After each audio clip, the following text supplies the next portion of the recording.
मेरठ के जातीय समीकरण के कई रंग हैं। यहाँ की सियासत अलग ही कहानी बयां कर रही है। मेरठ में जाति का समीकरण बीजेपी के पक्ष में नहीं दिख रहा है, लेकिन हिंदुत्ववादी राजनीति के दम पर बीजेपी ये सीट निकालना चाहती है।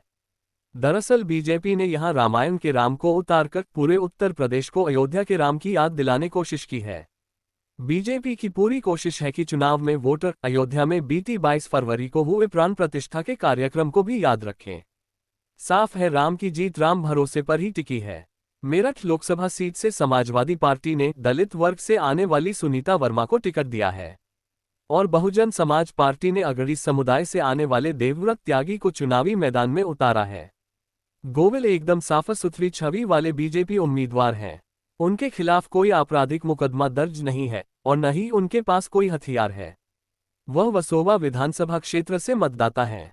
मेरठ ऐसी सीट है जहां अखिलेश यादव ने 2 बार अपना उम्मीदवार बदला। पहले उन्होंने भानु प्रताप को टिकट दिया और फिर उनका नाम काटकर अतुल प्रधान को टिकट दे दिया। अतुल प्रधान ने अपना नामांकन भी दाखिल कर दिया था, लेकिन उनका भी टिकट काट दिया और 4 अप्रैल को नामांकन दाखिल करने के आखिरी दिन सुनीता वर्मा को मैदान पर उतार दिया। अखिलेश ने मेरठ पूर्व मेयर सुनीता वर्मा को टिकट देकर बाजी पलट दी। अरुण गोविल के सामने सुनीता एक बड़ी चुनौती है।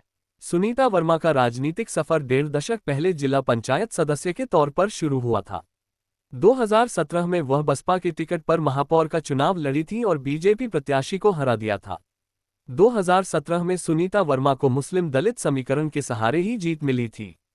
अखिलेश यादव ने शायद इसी समीकरण के सहारे ही सुनीता वर्मा को टिकट दिया है, क्योंकि मेरठ में करीब 9 लाख से भी ज्यादा वोटर दलित मुस्लिम से बताए जाते हैं। ये मेरठ की कुल जनसंख्या का करीब आधा है। हालांकि बीजेपी ने भी मेरठ में जातीय समीकरण का ख्याल रखा है। मेरठ से अभी राजेंद्र अग्रवाल बीजेपी सांसद हैं। उन्हीं की तरह अरुण गोविल भी अग्रवाल हैं। पार्टी ने अरुण गोविल को मेरठ के लिए चुना क्योंकि उन्हें भगवान राम का प्रतिनिधि चरित्र और हिंदुत्व का चेहरा माना जाता है। उधर मायावती की बहुजन समाज पार्टी ने त्यागी समुदाय से देवव्रत त्यागी को मैदान में उतारा है। मेरठ में मायावती की नज़र मुस्लिम दलित के साथ साथ राजपूत और त्यागी समुदायों पर भी है, क्योंकि मेरठ में ज्यादातर राजपूत त्यागी समुदाय ने बीजेपी के प्रति अपना असंतोष जताया है। इसी कारण बसपा मुस्लिम दलित के साथ साथ बीजेपी का विरोध करने वाले हिंदू वोटर्स को लुभाने की कोशिश में है। इससे पहले के 2 लोकसभा चुनाव में बसपा ने मुस्लिम कैंडिडेट ही मैदान में उतारा था। इस बार राजपूत त्यागी वोट बैंक पर भी बसपा की नज़र है। समाजवादी पार्टी आज तक कभी मेरठ सीट पर चुनाव नहीं जीत सकी है। हालांकि 2014 और 2009 चुनाव में सपा उम्मीदवार शाहिद मंजूर ने अच्छी बढ़त हासिल की थी। सपा को करीब 20 से 25% वोट पड़े थे। मेरठ में इस बार 2024 का चुनाव सबसे अलग है। राजपूत और त्यागी समुदाय के बीजेपी से नाराजगी के कारण कुछ भी समीकरण बदल सकते हैं। मुस्लिम दलित वोट बैंक पर सपा और बसपा दोनों की नज़र है।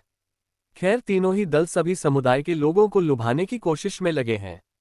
मेरठ लोकसभा सीट किस पार्टी के खाते में जाएगी, ये तो 4 जून को चुनाव नतीजे आने के बाद ही साफ होगा।